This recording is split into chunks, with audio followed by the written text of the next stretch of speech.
साथियों, यदि आप भी उन लोगों में से एक हैं जिनका विवाह हो चुका है लेकिन अभी तक उनको अपनी पहली संतान की प्राप्ति नहीं हुई है और ये प्रश्न जो है उनके दिल दिमाग में कौंध रहा है। साथियों, आपसे निवेदन केवल इतना सा है कि अपनी जन्म पत्रिका अपने समक्ष खोल करके रख करके फिर ये आप एपिसोड देखिए, ताकि पूरी वैज्ञानिकता के साथ में, पूरी सटीकता के साथ में आपको ये बात समझ में आ जाए। तो मेरे बहुत ही प्रिय और बेहद सम्मानित साथियों, हृदय की असीम गहराइयों से अभिनंदन, बहुत बहुत हार्दिक स्वागत। साथियों, आज इस जन्म पत्रिका में हम बात करने वाले हैं सिंह लग्न की जन्म पत्रिका में कब पहला संतान होता है। और ये जो बातें हैं ये स्त्री की कुंडली या पुरुष की कुंडली दोनों पर समान रूप से लागू है। ठीक है, पहली बात। दूसरा, यदि अभी तक आपने अपने लग्न से संबंधित एपिसोड नहीं देखा है तो यहां आई बटन में आपको इस प्लेलिस्ट का लिंक मिल जाएगा, जाकर के आप जरूर देखें और जो उचित समाधान है वो भी जरूर करें। साथियों, जब भी पहली संतान की बात आती है तो हम निर्णय करते हैं इस पंचम भाव से। ये जो पंचम भाव है इसी से ये निर्णय होता है और इस पंचम भाव के जो अधिपति हैं वो इस जन्म पत्रिका में है गुरुदेव, बृहस्पति, जुपिटर। ठीक है, तो जब भी पहला सिद्धांत ये कहता है कि जब भी इस जातक या जातिका को गुरु की महादशा आएगी तब इनको पहली संतान का सुख मिलता है। दूसरी बात, कोई भी महादशा हो उसमें जब गुरुदेव का अंतर आएगा तब उनको पहली संतान। तीसरी बात, जब गुरु का गोचर का भ्रमण, ट्रांजिट का जो भ्रमण है वो इस पंचम भाव पर प्रभाव जब उसका होगा तब इनको पहली संतान की जो खुशखबरी है वो अवश्य मिल जाएगी। ये तो हुई पहली बात। अब इस स्थिति में भी कई बार डिले क्यों होता है? अगर इस जन्म पत्रिका में गुरुदेव जो है वो नीच राशि के होकर के इस छठे भाव में विराजमान है या फिर वो स्वग्रही होकर के इस अष्टम भाव में विराजमान है या फिर वो उच्च के होकर के इस द्वादश भाव में विराजमान है या फिर वो जन्म पत्रिका में कहीं पर भी राहु, केतु या शनि जैसे प्रबलतम पाप ग्रह के साथ में यदि युत है या फिर वो कुंडली में अस्त है, सूर्य के बहुत क्लोज है और अस्त हो गए हैं, या फिर वो जन्म पत्रिका में स्वयं ही 0 डिग्री या 28, 29 जैसी अंतिम डिग्रियों के हैं। इन सभी अवस्थाओं में इस जातक या जातिका को पहली संतान जो है उसमें बहुत डिले होता है। इलाज भी कराते हैं, कोई लाभ जो है इनको वो मिल नहीं पाता है। साथियों, साथ ही अब गुरुदेव के बाद में ये आप देखिए कि इस पंचम भाव में कौन सा ग्रह विराजमान है। कोई जरूरी नहीं है कि गुरु की महादशा या अंतरदशा आए।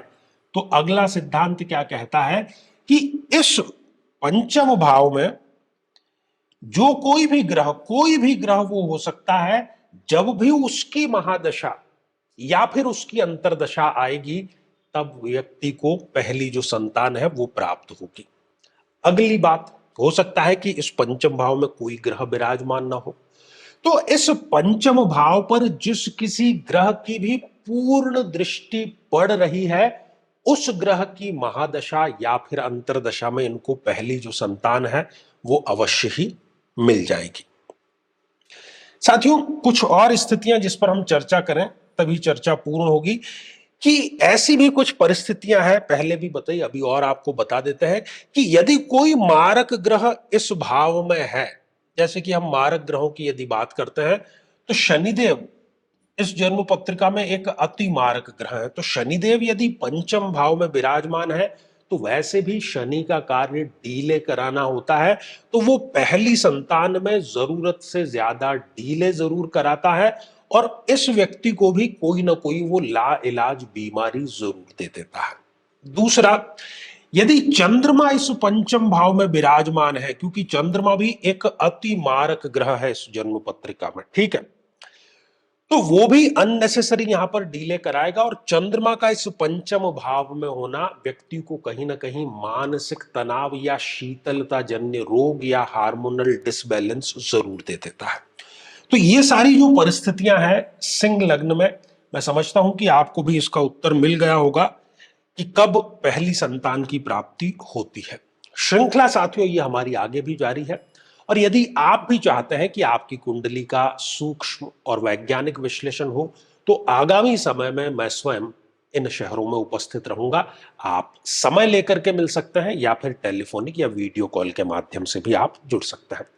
और यदि आप चाहते हैं कि आपके किसी एक प्रश्न का निःशुल्क मार्गदर्शन किया जाए, तो हमारे इसी चैनल पर प्रति शनिवार दोपहर 3 बजे हम खास लाइव कार्यक्रम लेकर के आते हैं।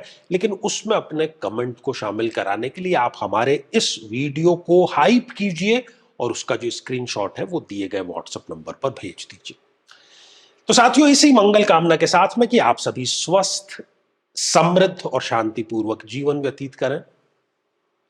नमस्कार साथियों, कई वर्षों के जन्म पत्र का अध्ययन और लाखों कुंडलियों के अध्ययन के बाद हम ये कह सकते हैं कि यदि किसी की जन्म पत्रिका में शनि पीड़ित है, तो उसको इस ग्रह की महादशा में इन 9 लक्षणों का, इन 9 कष्टों का, पीड़ाओं का अवश्य सामना करना पड़ता है। व्यक्ति कर्मचारियों, खासतौर पर 4th क्लास के एम्प्लॉय से सदैव परेशान ही रहता है। अपने ही परिवार का विरोध हर बार उसको सहन करना पड़ता है। शरीर के जोड़ों में गठिया का रोग बहुत युवा अवस्था में ही घर कर जाता है। पूरी की पूरी ये दशा इनके लिए मृत्यु तुल्य कष्ट लेकर के आती है, और हर एक कार्य में इनके देरी अवश्य होती है। झूठे इल्जामों का इनको सामना करना पड़ता है।